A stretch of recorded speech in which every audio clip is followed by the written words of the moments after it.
Hello everyone, welcome back to our channel. In this video, I'm going to show you on how you can get TradingView API Key or the webhooks. So the actual API keys are for brokers. So the retail users use webhooks to send trade signals from PineScript.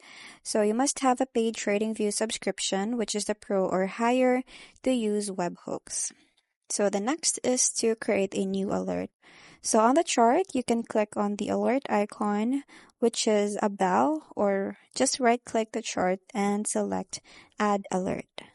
Next is define alert conditions. So here we have the example for condition BTC USD crossing 200 EMA. For frequency, you can set it depending on what you want. And you can also set the asset indicator and trigger logic for when the signal should fire. Next is enable webhooks and paste URL. So here we have the action, which is the webhook URL. So you just have to paste it in here. And this is provided by your external trading bot or automation service into the designated field. And lastly is to add message, payload, and activate.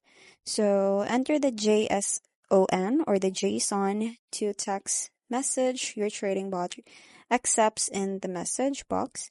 Then click create. Then the alert will now trigger your API key or the webhook when the condition is met. So that's pretty much it. It's very quick and easy. I hope you find this video helpful. Thanks for watching, and I'll see you in my next one. Bye!